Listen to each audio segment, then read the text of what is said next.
Oui, oui. Déjà, donc, pour ceux qui nous suivent, on a fêté justement les 10 ans de la chaire au mois de décembre. Donc, on est ravis de commencer cette année 2023, voilà, en votre compagnie. Et puis, avec nos deux invités, là, que je vais présenter voilà, tout de suite. On va pas tarder, mais en tout cas, merci encore d'être présent, de suivre la chaire Marquis Valeurs. Et puis, aujourd'hui, voilà, un sujet en vogue et puis très important, démystifier le monde des données. Richesse accessible de la data et révolution managériale inclusive. Donc voilà, un beau programme en perspective. Donc comme je vous le disais, avec deux invités d'honneur, David Dubois, professeur à l'INSEAD, et Hélène Zetoun, CIO, fondatrice du cabinet Datae Humanum. Donc on est ravis de vous accueillir. On va faire du coup on va dire cette soirée, cette conférence en deux temps. Donc on va commencer par David Dubois, que je vais présenter en quelques mots. Et puis ensuite, je te présenterai, d'accord, Hélène, dans un second temps. Donc David Dubois est professeur à l'INSEAD, spécialiste du big data, de la consommation digitale et de la transformation numérique. Donc tes recherches et tes enseignements portent sur le rôle de la technologie dans les stratégies d'entreprise et tes travaux ont été publiés dans les plus grandes revues comme Journal of Marketing, Journal of Consumer Psychology, Journal of Consumer Research, Journal of Marketing Research, voilà, et bien d'autres. Et tu figures également parmi les 40 auteurs d'études de cas les plus vendus dans le monde, notamment sur la transformation digitale chez L'Oréal, Accor Hotel et Air Liquide. Et donc avant de te donner la parole, je voudrais remercier énormément Jean-Pierre Elfer qui nous a mis en connexion. Donc grâce à toi, voilà, on a pu se rencontrer. Et donc, on est ravis que tu nous fasses cette conférence autour de ton ouvrage qui vient de sortir sur la France selon les recherches Google. Voilà. Bonsoir à tous. Je suis ravi d'être ici. Merci Géraldine pour l'invitation. Ravi de faire partie de cette soirée et ravi de vous présenter. Moi, ce que j'aimerais faire ce soir, c'est au-delà de vous présenter l'ouvrage, qui est un bel ouvrage, mais c'est de vous présenter une approche des données que j'ai développée durant les 10 dernières années à l'INSEAD et de vous présenter un certain nombre d'outils pratiques parce que souvent la donnée, c'est quelque chose de lointain, c'est quelque chose de distant. Alors que moi, ce que j'essaie de faire, en tout cas au quotidien, dans les formations que j'anime, dans mes recherches, c'est essayer au contraire de créer de la proximité et même du fun autour de la donnée. Et donc, cette approche de la donnée que j'ai commencé à créer à l'INSEAD, eh bien, en fait, elle s'articule d'abord sur un postulat de départ. Et ce postulat de départ, c'est que n'importe quelle de nos interactions, toutes nos interactions digitales, toutes nos actions digitales, en fait, elles sont à la fois une expérience et une donnée. Donc, vous prenez par exemple une requête Internet, c'est une action, et en même temps, ça génère une donnée. Vous prenez par exemple un post sur LinkedIn ou sur Instagram, c'est une expérience et c'est une donnée. Et donc, à partir de là, on réfléchit, on se dit, bah, en fait, chacune de nos interactions digitales individuelle, elle se concrétise en données qui devient exploitable et qui devient mesurable, et donc par les marques, par les influenceurs, par tout un certain nombre d'acteurs de l'écosystème. Alors ces myriades de données, moi j'aime bien parler d'empreintes digitales. Et donc imaginons qu'ici, quand on est un manager ou une responsable de marque, on est souvent confronté à des myriades de données digitales qui sont disséminées un petit peu tout au long du parcours du consommateur. Et l'idée, c'est pas forcément d'essayer de recouvrir toutes ces données, ce qui serait impensable, et ce qui serait aussi impossible d'un point de vue technique, mais c'est d'essayer de savoir quelle est la donnée, quel est le type de donnée qui va essayer de révéler un comportement d'intérêt dans un contexte précis, de contexte d'achat, d'intérêt, de repurchase, en bon français, de marque. Donc, Voilà un petit peu le postulat de départ. Donc voilà, on va essayer de voir comment on peut déchiffrer et intégrer toutes ces données. Et dans un de ces types de données que j'ai particulièrement essayé d'étudier ces dernières années, c'est les données de recherche. Alors je ne sais pas si vous savez, mais il y a à peu près 8,5 milliards de recherches rien que sur Google par jour. Et quand je parle des recherches, j'aime toujours bien commencer par cette citation de l'économiste en chef de Google, qui dit, alors je vais la lire, il y a 1 milliard d'heures, l'homo sapiens moderne émergeait, il y a 1 milliard de minutes, c'était la chrétienté qui commençait, il y a 1 milliard de secondes, c'était l'ordinateur IBM, il y a 1 milliard de recherches Google, c'était ce matin. Et d'ailleurs, ils sont déjà en retard parce qu'il y a encore plus de données qui sont possibles, qui sont là. Alors la question c'est est-ce qu'on peut les voir, est-ce qu'on peut les appréhender? Et c'est là où, peut-être contrairement à d'autres données, il y a des outils qui sont très faciles et il y a des façons de recouvrir cette donnée digitale qui sont relativement accessibles à tout le monde. Je vais peut-être te poser une question. Qui a entendu parler de Google Trends ici? Ok, très bien, à peu près la moitié. Alors pour ça, on va en parler un petit peu ensuite, mais juste pour donner un petit peu du goût et de la coloration, ça c'est un site internet, c'est une URL qui nous vient directement de Google et qui révèle les recherches en ligne dans le monde en temps réel. Donc là, vous voyez, alors désolé pour ceux qui sont un petit peu au fond, c'est un petit peu petit, mais qu'est-ce qu'on voit? On voit que d'abord, il y a plusieurs langues. Alors on voit du français, on voit de l'arabe, on voit, qu'est-ce que je vois encore, de l'anglais, du chinois, et puis surtout on voit qu'en fait ils sont très très variés. On voit que, j'ai vu donc Tesla par exemple, il y a pas mal de... Alors c'est live, hein, donc j'ai pas de contrôle sur ce qui se passe. C'est live. C'est live en ce moment, hein, c'est live, donc c'est pas moi qui suis en train de... Voilà, c'est live, et donc justement ça reflète des choses certainement... qui sont alors soit du football, les Golden Globes, alors moi je ne suis pas trop, voilà, et on a du thaïlandais. Donc qu'est-ce qu'on voit? En fait on voit que ces recherches Google, elles sont le reflet de ce qu'on fait, en fait, de nos intérêts à nous. Que ce soit dans le cinéma, dans nos activités de loisirs, le sport, etc. Mais aussi les activités plutôt professionnelles. Alors je reviens un petit peu ici, voilà. Est-ce que je me souviens à partir de là? Très très bien. Donc voilà, elles sont en temps réel et c'est un petit peu l'économie des mots-clés. Alors au-delà de leur taille, moi ce que j'ai essayé de faire, pourquoi je suis un fan des recherches, c'est parce qu'elles présentent un certain nombre de caractéristiques. D'abord, elles sont privées, contrairement aux données de médias sociaux. Médias sociaux, on dit ce qu'on pense, mais il y a tout le monde autour. Donc on ne dit pas forcément ce qu'on pense. La recherche, typiquement, elle est faite individuellement. Et donc du coup, on va essayer d'être plus fidèle à nous-mêmes, on va dire. Et on va rechercher des choses que l'on ne poste pas forcément sur Internet, sur les médias sociaux. Elles sont géolocalisées, elles sont très, très fréquentes et elles sont assez faciles d'accès et elles touchent beaucoup d'accès, elles touchent beaucoup de dimensions à notre vie, on va dire, de tous les jours.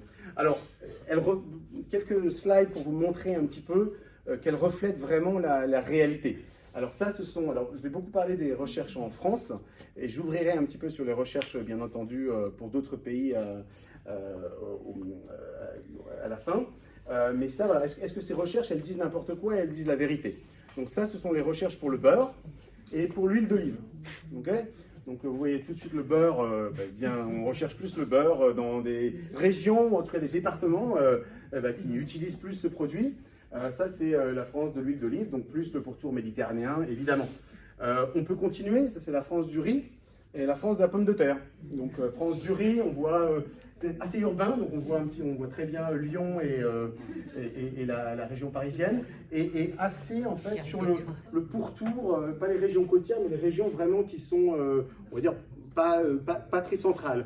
très au contraire de la France de la pomme de terre, qui lui est un produit beaucoup plus terrien, et donc qui a tendance à avoir beaucoup plus d'intensité à l'intérieur des terres. Donc voilà, ça ne dit pas n'importe quoi, cette donnée. Et cette donnée, évidemment, une des analogies que j'aime bien pour faire passer ce que c'est que la recherche, c'est le coût numérique. C'est-à-dire que durant une certaine période, chacun d'entre nous, on va produire des recherches, d'accord? Et ces recherches, collectivement, elles vont produire des pouls numériques, c'est-à-dire vraiment les intérêts en temps réel sur n'importe quel sujet, puisqu'elles sont à la fois le miroir et notre mémoire collective. Donc ça, c'est un exemple simplement sur les... Alors, je crois que c'est les chaussures, voilà, parce qu'il se trouve que j'enseigne le cours de luxe à l'INSEAD. Et donc, à un moment, on était intéressé par différents types de chaussures. Donc, les crocs, les chaussures à talons, Birkenstock et sneakers. Et ce qu'on va voir, donc là, c'est depuis 2006 à 2022, on va voir le changement, en fait, autour du temps de l'intérêt en ligne pour ces différents styles de chaussures. Alors, on voit que sur certaines périodes, la France est rouge, donc c'est plutôt les talons. Sur d'autres périodes, voilà, on va arriver à la période sneakers, beaucoup plus récente évidemment, qui va prédominer. Je me fais le spoiler, mais voilà. Là, il y a marché. Alors, ce qui est intéressant à propos de ce graphique-là, à propos de ce graphique-là, c'est que ici, en fait, je n'ai considéré que ces 4 mots-clés. Mais peut-être que j'ai un mot-clé qui manque. Peut-être qu'il y a, parce que je ne suis pas expert chaussures forcément, on pourrait inclure un autre mot-clé. Donc voilà un petit peu quelle a été la base pour moi, le starting point, le début de l'écriture de ce livre. Et alors, une des limites de ces données digitales, c'est de dire, ouais, d'accord, c'est bien, mais c'est digital, souvent, est-ce que ça... Bon, je vous ai montré que ça reflète comme la vie réelle, mais est-ce qu'on peut ajouter une grille d'analyse? Et la grille d'analyse qu'on connaît en marketing, en fait, c'est les variables démographiques structurelles, donc soit des comportements d'achat, soit des variables socio-économiques, même des préférences politiques, etc. Et donc c'est ça qui m'a amené à en fait créer un outil et le livre un petit peu qui est un des produits finis de cette recherche, qui vise à montrer qui vise à qualifier ces cartes numériques. À partir des cartes numériques que je vous ai montrées, celles de la pomme de terre, du riz, n'importe quoi, est-ce qu'on peut essayer de qualifier, de faire un petit peu le profil des départements qui recherchent le plus ou le moins pour un mot-clé? Donc par exemple, donc c'est ce qui m'a amené à créer ce site que je vais vous montrer maintenant avant de passer à quelques exemples, qui est ouvert à tous. Alors je vais passer ici, donc ça s'appelle La France en ligne. Bon, il y a une petite présentation de l'ouvrage, mais ensuite il faut passer à outils d'analyse. Et en fait, vous avez 2 parties dans ce site. Vous voyez que vous avez la partie de gauche et la partie de droite. Alors la partie de gauche, en fait, elle récupère les données Google, donc pour n'importe quel mot-clé. Hein, donc ça peut être un mot-clé, l'exemple que je donne toujours, c'est Le Monde, hein, donc le journal Le Monde. On va voir un petit peu, voilà. Hop, on va Le Monde, ok. Donc on regarde la suggestion, donc on peut ici affiner la période durant laquelle on fait l'analyse. On peut ici choisir différents, voilà, il y a Le Monde, mais est-ce que c'est Le Monde Jurassic Park, Jurassic World, Le Monde, voilà, donc là on cherche, c'est Le Monde, voilà. On peut aussi, et là je pourrais y revenir, avoir différents types de recherches. Donc là je parle surtout des recherches web aujourd'hui, mais il faut bien savoir qu'il y a différents types de recherches. On recherche de plus en plus des images et de plus en plus évidemment des vidéos, hein, dans TikTok, mais aussi dans YouTube. Toutes ces données sont récupérables. Hein, c'est pas moi qui les récupère, c'est Google qui les récupère. Et moi je me permets simplement de les récupérer de Google. Moi ce que j'ai rajouté c'est la partie de droite. Et la partie de droite, en fait, il faut penser à un fichier Excel avec plein de variables de l'INSEE qui caractérisent, qui donnent de la couleur en fait à chaque département. Donc pour le moment, alors j'ai commencé avec 3 thèmes, donc il y a économie, c'est-à-dire le dynamisme économique dans le département, le taux d'emploi, le taux de création de start-up, etc. Politique, c'est tous les votes depuis 2005 ou 2000, voilà.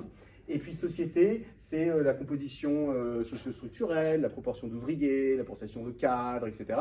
Je suis en train évidemment d'enrichir cette base de données, notamment avec des trucs sur le sustainable.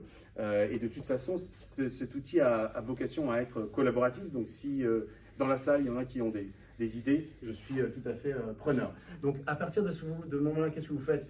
Vous allez sélectionner un ou plusieurs indicateurs. Et là, vous avez un outil qui est très simple. Alors, vous pouvez regarder voilà, les recherches, à quoi ça ressemble, etc. Et puis, vous avez un outil très simple qui va calculer la corrélation. Alors, l'indice de corrélation, en fait, il est très simple. Il varie de -1 à 1. En fait, plus il est proche de 1, plus il y a une relation entre la distribution des recherches départementales et la variable explicitée. Donc là, par exemple, pour Le Monde, qui est l'exemple que je donne toujours, encore une fois, on va voir, donc, ce qui va ressortir le plus, avec quand même des taux de corrélation assez importants, c'est les votes. Donc, je suis désolé pour ceux qui sont un peu loin, encore une fois, mais là, on voit que c'est plutôt corrélé à des votes, on va dire gauche, centre-gauche, donc Eva Joly 2012, 2020, Yannick Jadot 2022. Et puis c'est négativement corrélé avec des votes plutôt extrême droite, Marine Le Pen, etc. Laguillé aussi. Et puis, alors ensuite, il y a une double lecture plutôt socio-économique, où là on voit que c'est très négativement corrélé avec la part d'ouvriers dans le département. Voilà. Et donc après, il y a 5 pages de corrélation comme ça. C'est un outil que Alors je vous invite à le découvrir. Peut-être pas en même temps, peut-être pas tous en même temps, parce que je n'ai pas les capacités de processing de Google, mais plus tard, il est ouvert à tous, et c'est vraiment un outil pour se faire plaisir, et puis essayer d'appliquer de regarder, d'avoir des insights de manière assez simple. Évidemment, tout est exportable, les cartes, donc voilà. Je vais juste finir, j'ai combien de temps? Ouais, non, c'est bon? Okay, parce que je parle vite aussi. 5-10 minutes, ok, très bien. Je vais finir en vous donnant quelques exemples en fait, de ce que j'essaie de faire dans le livre. En fait, le livre se lit comme une espèce d'étude de cas. C'est un projet qui a pris cours pendant le Covid, où j'étais à Singapour, loin d'ici. Je me suis dit, en fait, est-ce qu'on peut étudier la France juste avec les Google Trends, très loin de chez soi? Et donc, le livre se lit un petit peu dans comme une série d'études de cas, où je regarde alors certains aspects économiques, donc des préférences pour certaines marques, par exemple. Je regarde la santé, je regarde les médias, je regarde l'insécurité, je regarde la consommation culturelle. Et à chaque fois, j'essaye de montrer à travers des use cases, des études de cas, comment on peut utiliser cette donnée pour avoir à la fois des nouvelles analyses, des nouveaux insights, mais aussi visualiser de manière très claire. En tout cas, très claire. Voilà. Et je voulais finir avec trois mini-chapitres, en fait. Donc, il y en a un, c'est la problématique des médias. Il y en a une autre, c'est la pandémie, les recherches liées à la pandémie de Covid. Et puis, voilà, je vais finir sur la marque France pour vous donner une idée du rendu, en fait, de ce qui est possible avec cet outil. Alors, pour les médias, donc j'ai utilisé évidemment l'outil que je vous ai montré, mais aussi d'autres grilles d'analyse. Pour les médias, on commence, puis on se dit, tiens, est-ce qu'en fait, il y a plus ou moins de confiance dans les médias en France que dans les pays voisins? Alors, ce qui est bien avec les recherches, c'est que tout le monde recherche. Donc, sur Google, en tout cas. En Chine, c'est Baidu. Alors, c'est aussi facilement accessible, mais il faut parler chinois. Donc, moins facilement accessible. Alors, ce qu'on peut faire, on peut essayer de regarder la moyenne des recherches depuis 2004 à 2021. Et puis, en France, par rapport à la moyenne européenne. Et ce dont on se rend compte, c'est que si on regarde, alors c'est un panier de mots-clés, mais autour des théoriques du complot, eh bien on se rend compte qu'on est bien en dessous de la moyenne européenne jusqu'à 2017-2018, et puis ensuite on tend à être il tend d'y avoir plus de recherches autour des théories du complot en France que dans les pays voisins. Alors là, je prends comme groupe de contrôle les 4 grands pays autour, donc l'Angleterre, l'Italie, l'Espagne et l'Allemagne. Merci beaucoup. Voilà, de toute façon, il y a les drapeaux ici. Donc voilà. Alors après, on peut essayer de dire, voilà, alors ça, tout s'explique. Donc après, c'est trop petit, mais c'est dans le livre. Voilà, tous les pics s'expliquent par différents événements. Ensuite, on peut se dire pourquoi c'est le cas et est-ce que du coup il y a un changement qualitatif dans les recherches pour différents médias. J'ai déjà parlé du Monde. Donc là, c'est des recherches pour Le Monde et Le Figaro, qui sont les deux grandes presses quotidiennes. Donc on voit qu'ils sont en décroissance à partir de 2016, après ils étaient assez hauts, une préférence pour Le Monde qui s'est assez atténuée. Alors pourquoi? Justement parce que dans ce moment-là, il y a eu des nouveaux compétiteurs qui sont arrivés, de l'information. Donc les médias, j'en ai pris 3, mais qui sont représentatifs, c'est pas exhaustif. Il y a Twitter, évidemment, en bleu. Il y a 20 minutes, donc la presse gratuite, qui est ici. Désolé, c'est... Et puis il y a en jaune les chaînes en ligne, donc BFM TV, CNews, etc., qui viennent concurrencer un petit peu cette élection-là. Alors ce qui est intéressant, c'est qu'ensuite, à partir de l'outil que je vous ai présenté, on peut faire une segmentation marketing de ces différents éléments. Donc là, c'est de ces différents mots-clés. Là, c'est Le Monde, Le Figaro, BFM TV, Twitter. Et ça, c'est les corrélations avec le taux de succès au baccalauréat par département. Donc là, j'ai repris les données juste en France. Et vous voyez que, par exemple, Le Monde, Le Figaro, ils ont une corrélation positive de 0,3, 0,6, ce qui est significatif, c'est pas super grand, mais avec le taux de succès du baccalauréat, il n'y a pas de relation pour BFM TV, ça devient négatif avec Twitter. Okay, ce qui est intéressant, c'est qu'on s'est intéressé ici, vous voyez, au thème. Est-ce qu'on croit plus ou moins aux médias versus théorie du complot? Là, je descends à un niveau qui est celui de la marque, en fait, et on pourrait en fait même descendre au niveau du produit. Donc là, c'est 3 produits médiatiques, quotidien, c'est à vous, et touche pas à mon poste. Et donc, vous voyez qu'on peut faire exactement la même chose.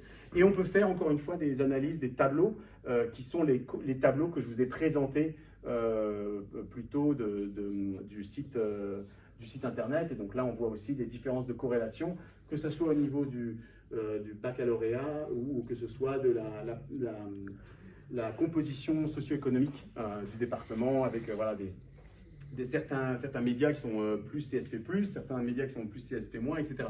Mais ce qui est facile et ce qui est impressionnant avec ces données de recherche, c'est qu'on peut produire ça très très rapidement et avoir un rendu visuel. La pandémie, alors très très rapidement, ça c'était un cas assez intéressant parce que c'est une problématique de prévention. Il y a un événement assez brutal, on n'a pas forcément les mots-clés, et est-ce qu'on peut essayer de prévenir la gestion de la crise? Alors vous savez qu'en fait, un des sujets que les gens recherchent le plus sur Google, c'est la santé. Et donc dès que la pandémie a éclaté, évidemment, les gens ont commencé à chercher les symptômes. Et alors c'est là où il faut être assez smart, on va dire, sur les mots-clés et avoir des mots-clés qui discriminent. Donc dans le cas du Covid, notamment dans les premières vagues, il y avait un symptôme qui était très révélateur et unique au Covid, c'était la perte d'odorat, absolument. Et donc là, on peut faire des trucs sympas, où vous voyez ici, donc c'est un peu compliqué, mais en gros, c'est la perte d'odorat, donc tout a été mis sur la même échelle, mais c'est les recherches pour la perte d'odorat, en fait, qui prédisent assez bien, à 1 ou 2 semaines, le taux d'hospitalisation. Okay, donc vous voyez dans une région, un certain département, que les gens commencent à rechercher plus la perte olfactive. Ça veut dire qu'ils sont en période d'incubation, comme on dit, et donc eh bien, malheureusement, il va y avoir plus d'hospitalisation d'ici, je crois que ça prédit à 10-11 jours. Donc voilà, encore une fois, il faut avoir le bon mot-clé, mais ça peut être intéressant. Juste pour terminer, comment ça s'applique à la marque? C'est le 3e mini-cas, et ensuite j'en aurai terminé. Donc là, j'ai pris dans le livre une marque qu'on connaît tous, qui est la France, et on se dit, voilà, si on était manager de la marque France, enfin, quels insights on aurait? Et donc on fait, alors il y a plusieurs insights. Le premier, par exemple, je vous ai parlé de différents types de recherche. La façon dont la France se distingue par rapport à d'autres pays, notamment les pays voisins, l'Allemagne, la Grande-Bretagne, l'Italie, l'Espagne, c'est le taux de recherche d'images. En fait, les gens, de manière globale, donc là je ne parle plus des recherches en France, je parle des recherches mondiales. Dans le monde, en fait, les gens ont un appétit particulièrement fort pour la France par rapport aux autres pays, un appétit d'image. On veut voir, alors, est-ce que c'est, après on peut creuser, est-ce que c'est les images des territoires, est-ce que c'est parce que c'est du tourisme? Pas forcément, parce que voilà, l'Italie est là aussi avec du tourisme, mais elle est beaucoup plus faible. Donc après, il y a plein de questions à creuser. Ensuite, on peut faire, alors là je suis désolé, c'est un peu petit, mais on peut faire des analyses d'audience. Donc là, on peut se dire, ces recherches globales pour la France, elles viennent d'où par rapport aux autres pays? Elles viennent d'Afrique, elles viennent d'Europe, elles viennent du Moyen-Orient, elles viennent d'Océanie, et puis de l'Allemagne, et puis de la Grande-Bretagne. Et donc, du coup, on peut essayer d'avoir une segmentation basique de qui a de l'intérêt à rechercher la France comme pays. Juste pour finir, on peut aussi avoir des snapshots, des images un petit peu de plus longitudinales sur nos modes de consommation. On est dans la marque Share, la Share marque, donc c'est important de finir sur ça. Là, vous voyez en rouge les recherches pour Made in China et en bleu les recherches Made in France. Depuis 2012 jusqu'à 2020, 2012, 2014, 2016, 2018. Et donc vous voyez qu'on passe d'une France rouge à une France bleue avec donc tout ce que ça a d'implications locales, etc. Donc voilà ce que je voulais vous dire. N'hésitez pas à essayer d'essayer l'outil plus tard dans les prochains jours. Et puis je suis preneur de tout retour. Voilà, vous pouvez trouver mon email avec grand plaisir. Et puis si vous souhaitez vous procurer l'ouvrage, c'est possible aussi. Merci.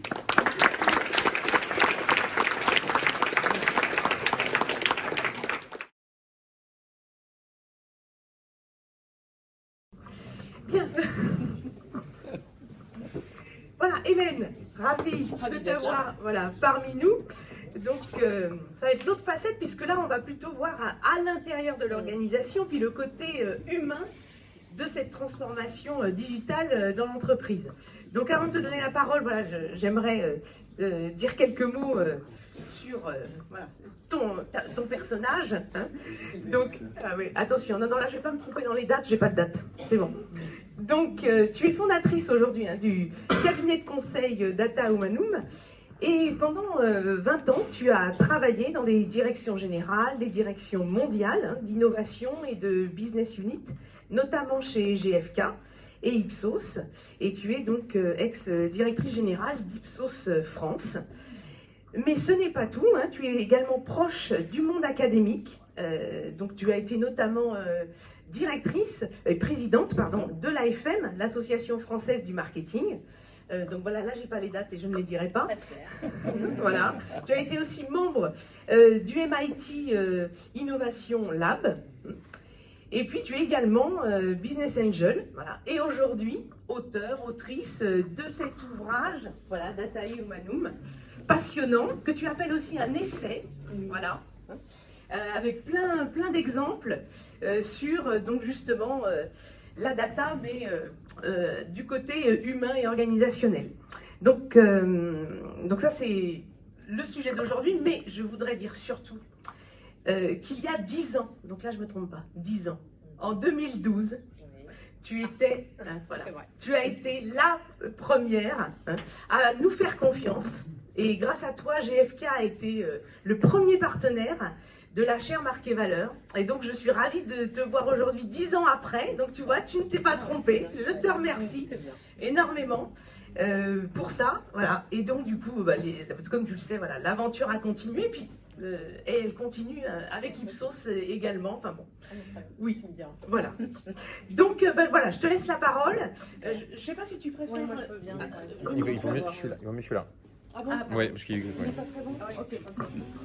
J'ai l'impression... C'est comme ça, là, c'est ça? Oui. Celui-ci? Comme ça, c'est bien. Bon, je suis très honorée d'être là, merci beaucoup. Je suis ravie, je connais Géraldine depuis très longtemps, mais on n'a jamais fait ça ensemble. Donc effectivement, j'ai toujours bossé beaucoup autour de la marque. Et donc quand elle a créé sa Share Marques et Valeurs, je trouvais qu'il y avait une raison d'être qui était vraiment, vraiment bien. Et puis avec une articulation entre académique et monde dans l'entreprise qui m'a toujours plu, moi, du point de vue de l'entreprise. Et donc, je suis très heureuse que 10 ans après, ce soit une communauté qui ait grandi avec beaucoup de recherches et beaucoup d'échanges qui aident à la fois côté académique et côté entreprise. Donc, ravie d'être là. Alors, quand elle a dit qu'il y avait le sujet donné, j'étais super contente. Et puis, on a des points de vue, ça va être drôlement intéressant après, parce que vous allez vous dire, bah, ça n'a rien à voir avec ce que dit David, quel rapport. Mais je pense que justement, tout ça est assez intéressant de regarder sous plein d'angles différents, de parler de démystification des données et pour se poser, pour se dire ce qu'on en fait. Et donc, je suppose que la partie la plus intéressante sera la troisième partie quand on mettra ensemble en fait les réflexions et les insights de ce qu'a dit David et de ce que je vais vous dire. Pourquoi je suis là? Parce qu'en fait, j'ai dans l'entreprise, alors c'est vrai que j'ai fait beaucoup ça au travers de GFK et d'Ipsos, qui sont des sociétés de market research, de données finalement. J'ai fait beaucoup de transformations digitales et autour de la data, et on peut se dire qu'il n'y a pas besoin de transformer autour de la data des boîtes de data, mais si, parce que ce sont quand même des sociétés très traditionnelles, historiquement, qui passaient par des questionnaires, et on interroge les gens, et on analyse, et on essaie de comprendre ce que ça donne, et le monde de la donnée, c'est autre chose, donc il a fallu effectivement faire une transformation.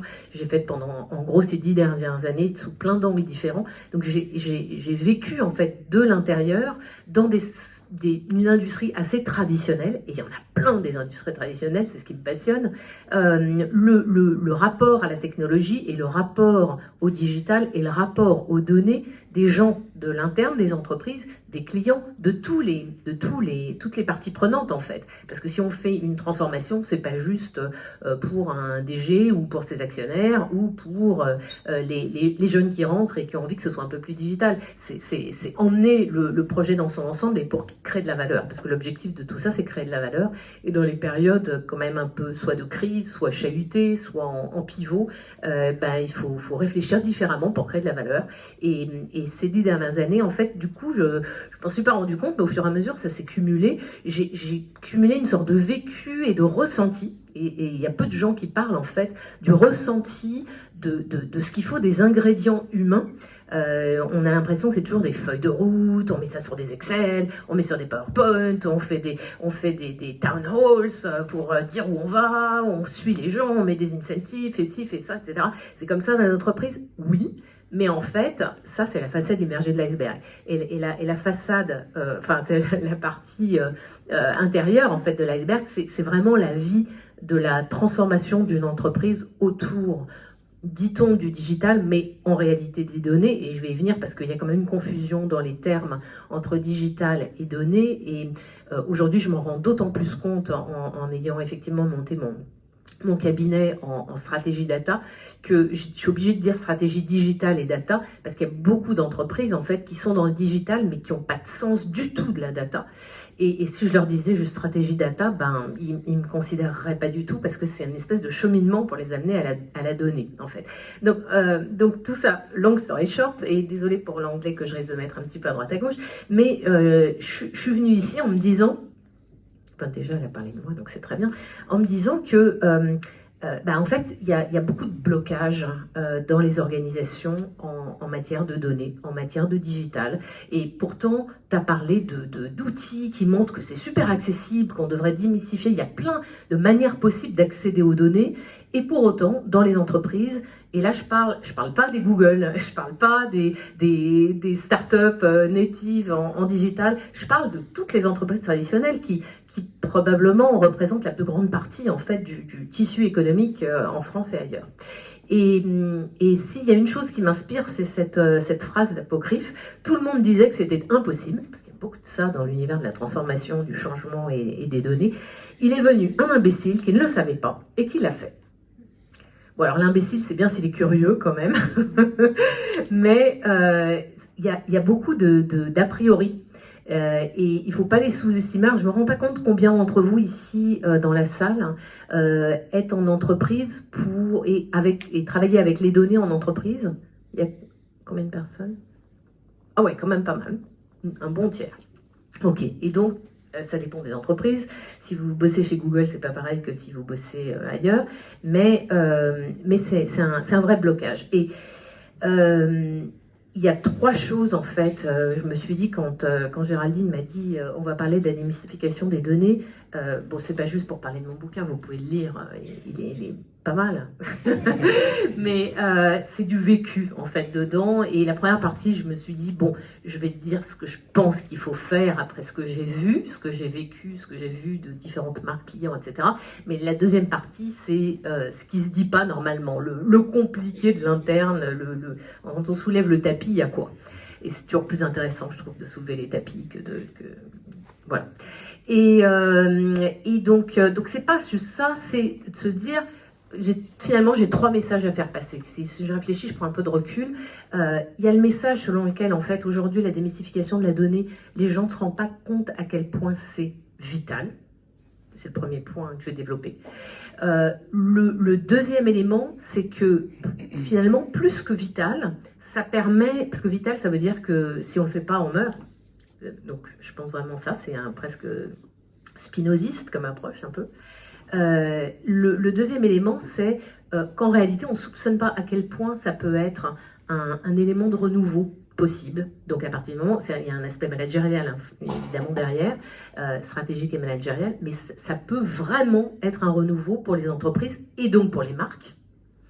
Et le troisième élément, c'est que c'est pas juste de la tech qui fait tout ça, même si évidemment faut pas, il y a quand même des outils, il y a quand même des profils, il y a quand même de la science derrière. Mais la science toute seule, les Chief Digital Officers, les Chief Transformation Officers, comment ils s'appellent tout cela, ils peuvent pas faire tout seuls. C'est impossible. Et si la direction de l'entreprise s'en empare pas, et si chacun ne se considère pas comme un leader dans cette transformation autour des données, et qu'attend que son manager dise quoi faire et quel outil utiliser, ben, en fait, c'est catastrophique, pas seulement pour l'entreprise, mais je pense que c'est aussi catastrophique pour le genre humain.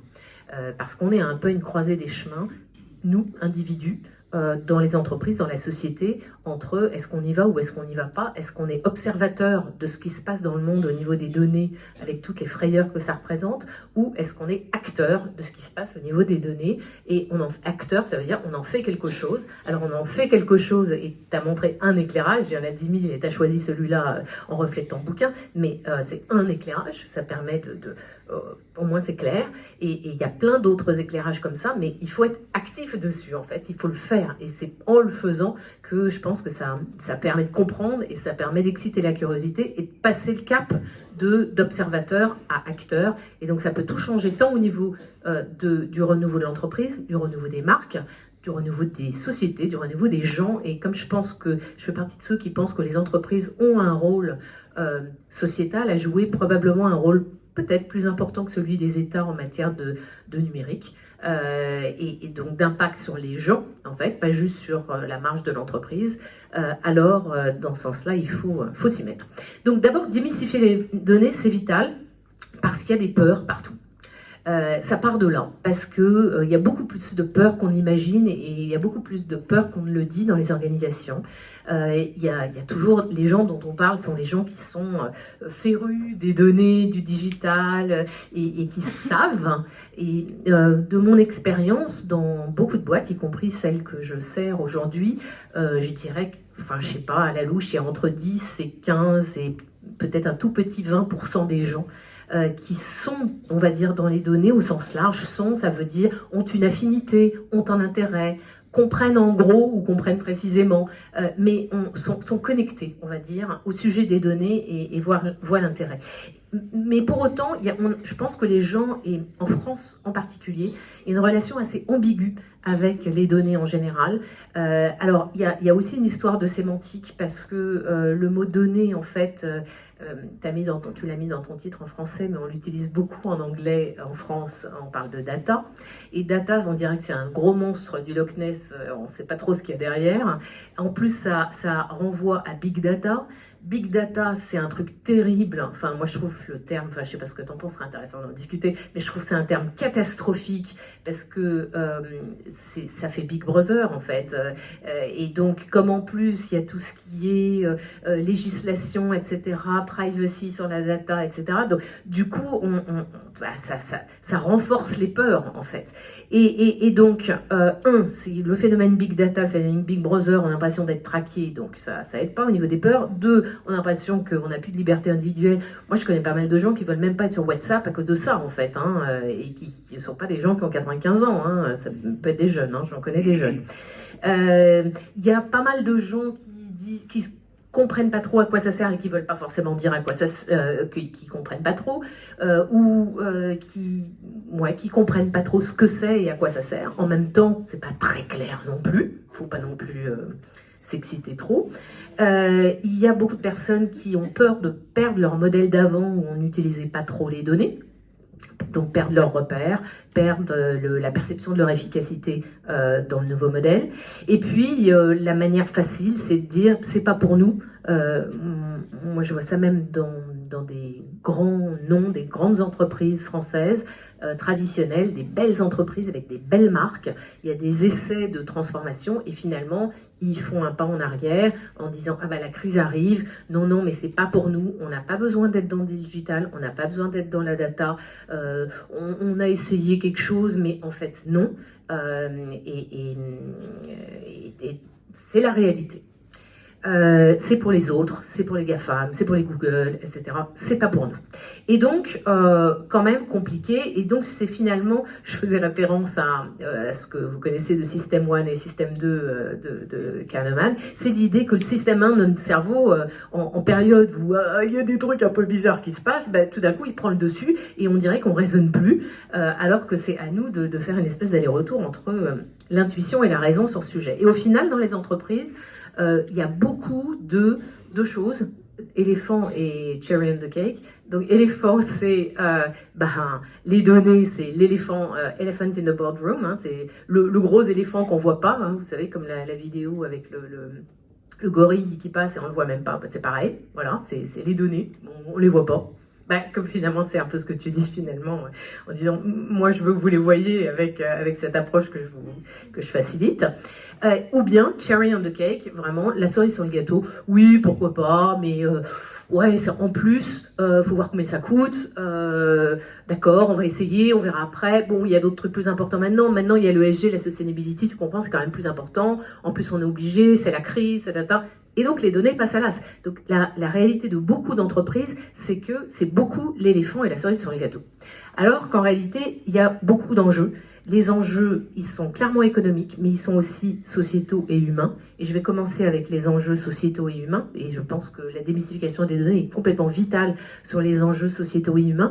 Parce que, en fait, je le disais un petit peu tout à l'heure, il y a un gap qui est... je trouve qui est de plus en plus important entre les sachants et les non-sachants de la donnée. Et c'est vraiment deux clans. Et plus ça va, plus, sans le dire, les deux clans, en fait, le gap se creuse. Et on parle beaucoup de fracture sociale à plein de niveaux en France, mais on ne voit pas venir une fracture sociale qui est engendré par le numérique et qui est engendré par la relation à la donnée, en fait. Parce que la relation à la donnée, c'est un truc concret dans le numérique. Parce qu'on souvent parle de numérique, c'est pas juste le fait d'avoir un téléphone, c'est pas ça, je suis pas numérique parce que j'ai un téléphone et que je sais me connecter au Wi-Fi, quoi. Voilà, il y a quand même une gradation et donc le lien aux données est vraiment important.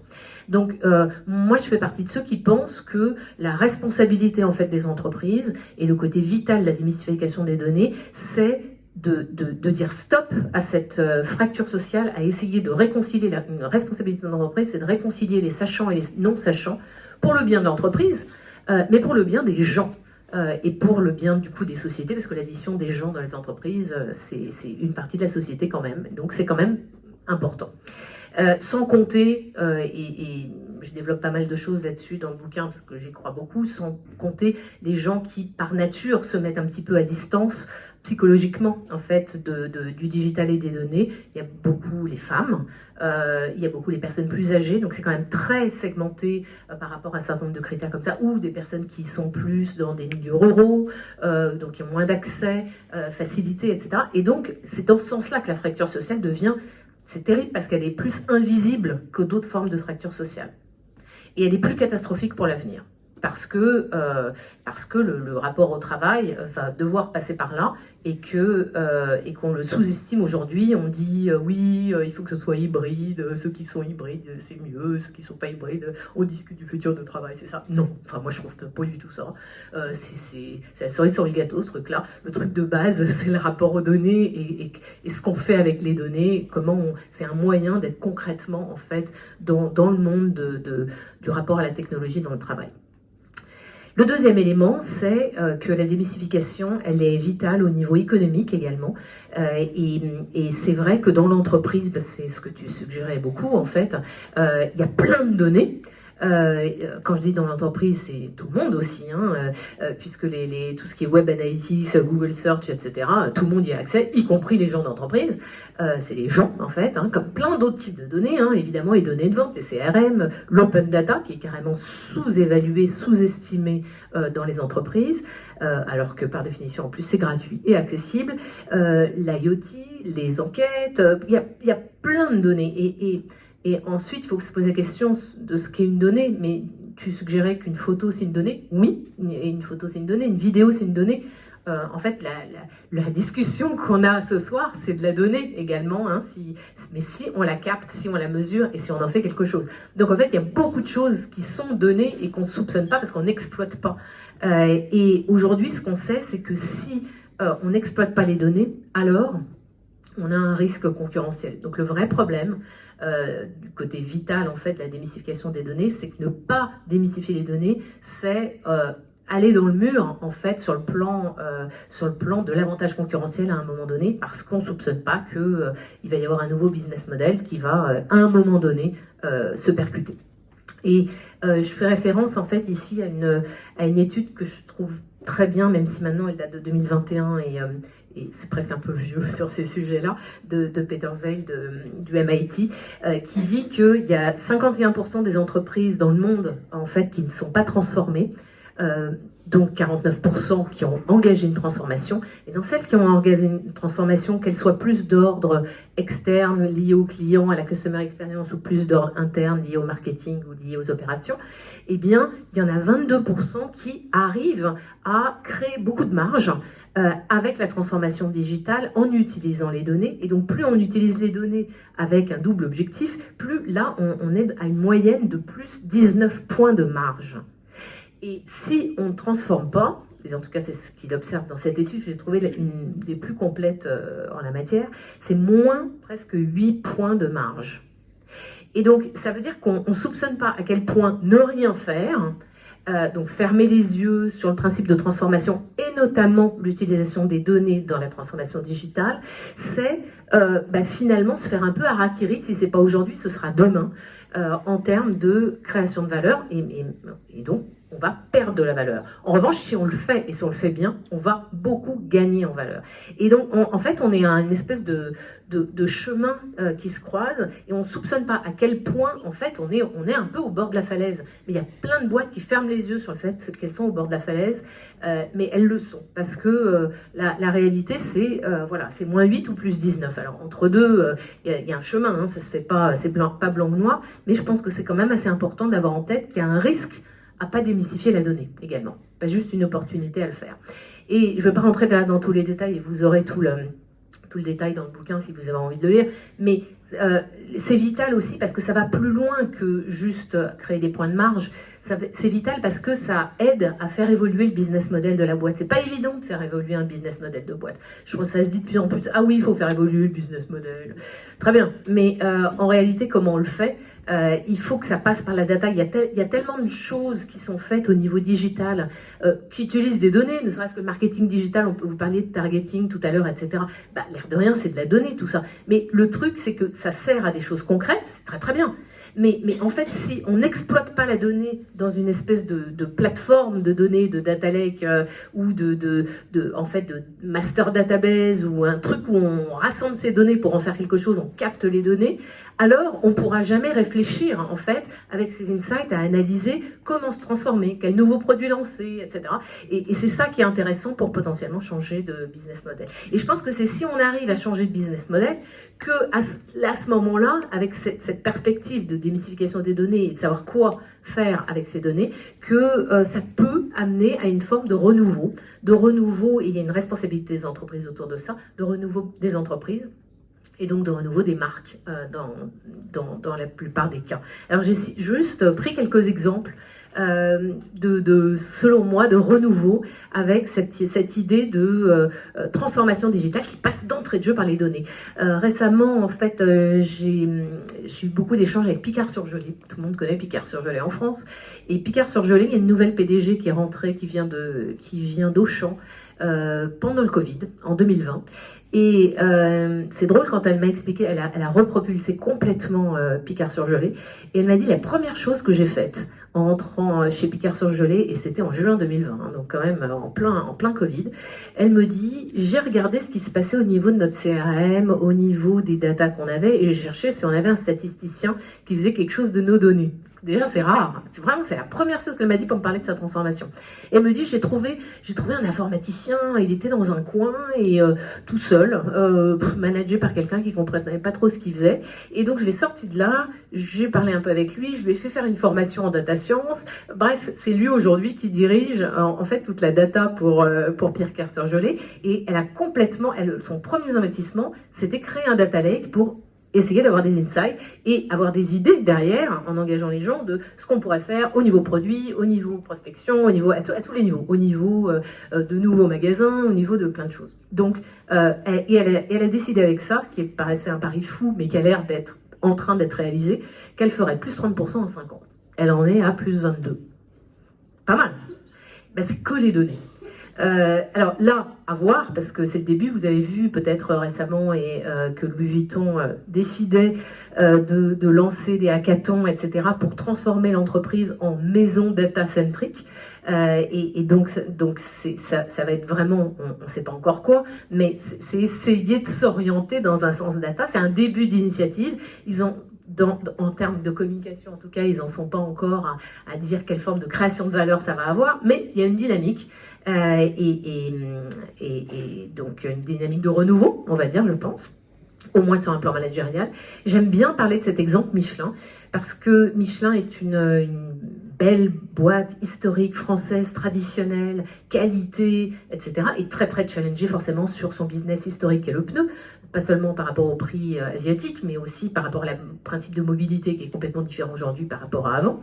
Et donc ils ont réfléchi à comment se renouveler pour le futur. Et se renouveler pour le futur, c'est un nouveau business model sur une nouvelle boîte qu'ils ont créée dans la maison Michelin, qui s'appelle DDI, Driving Data to Intelligence. Et là, ce qu'ils font, c'est qu'ils ont mis des capteurs dans des véhicules électriques.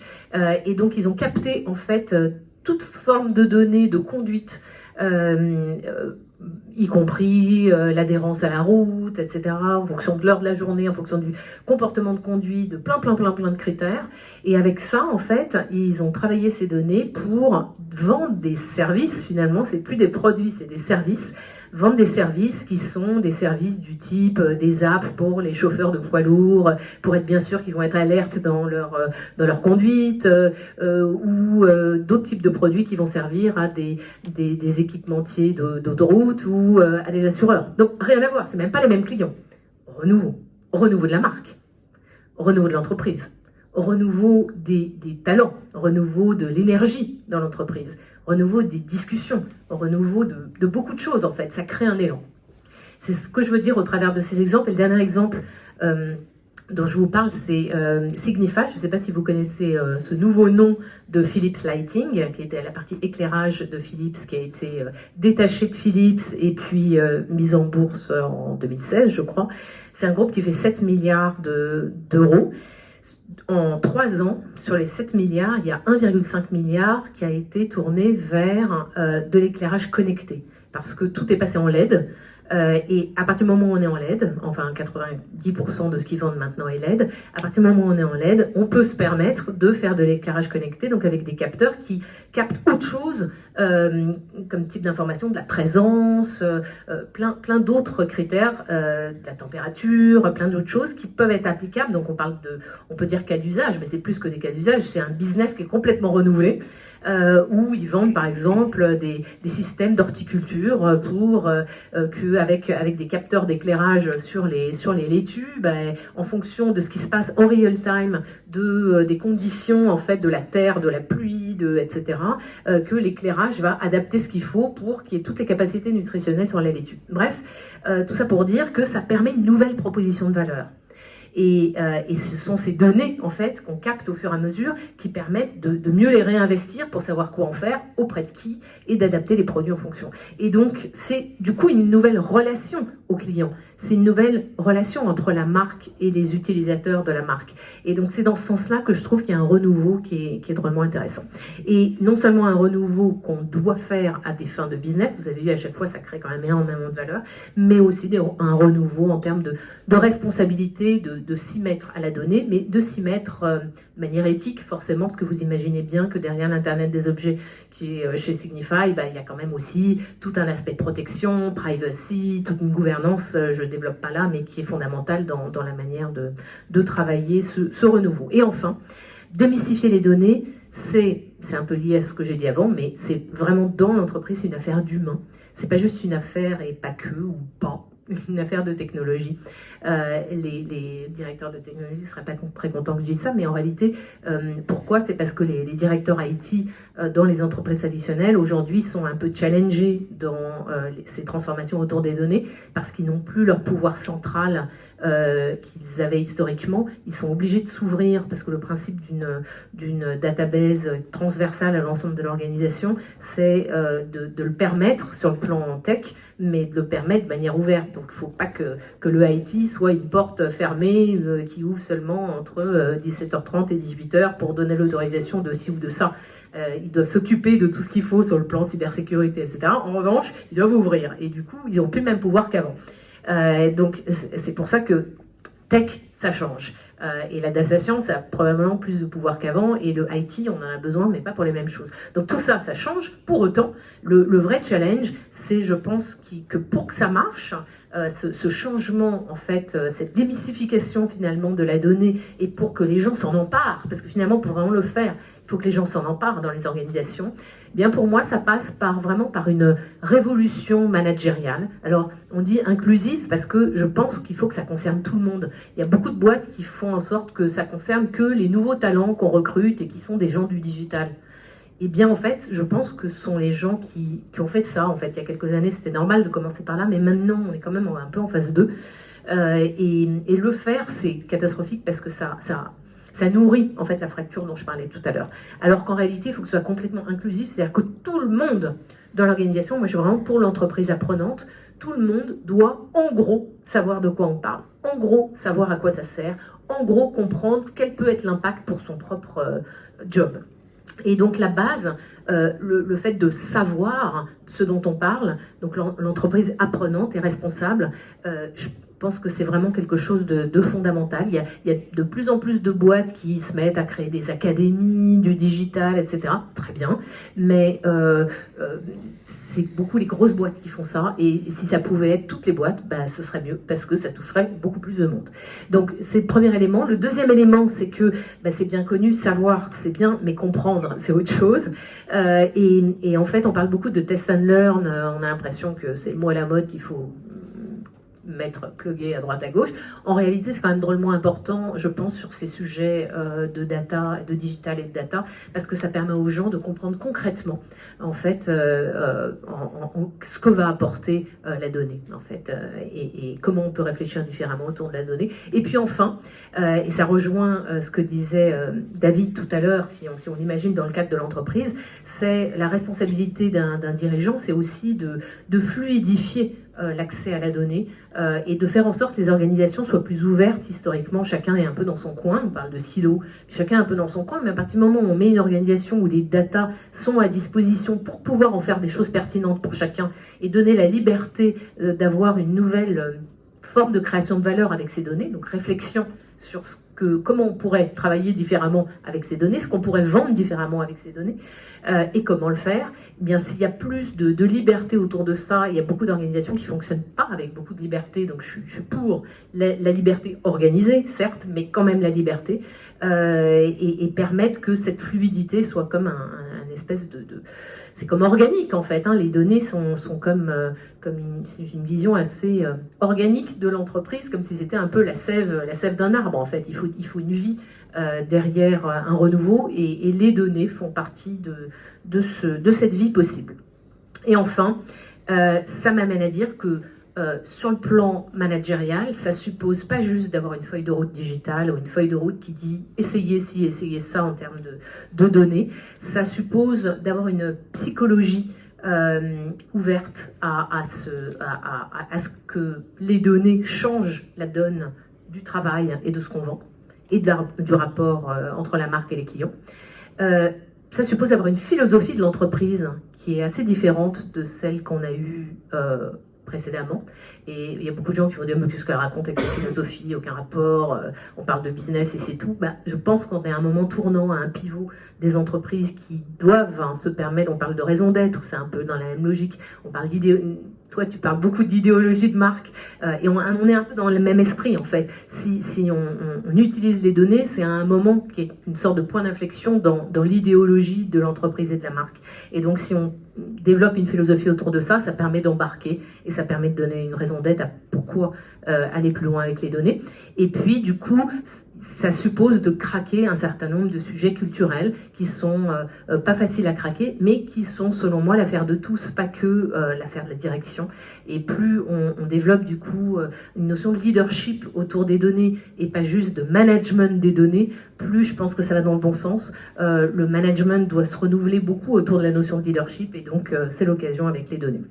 Donc une philosophie, du coup une raison d'être, et du coup pourquoi on utilise les données, c'est là qu'on peut imaginer faire le lien avec la sustainability, parce que la sustainability on en parle beaucoup, mais comment faire le lien entre les deux, ça c'est une des raisons d'être qui n'est pas inintéressante. Une organisation fluide, apprenante, et puis un leadership inclusif, du courage, pas du management classique et hiérarchique, parce que justement ça va à l'inverse du principe d'action des données dans l'entreprise.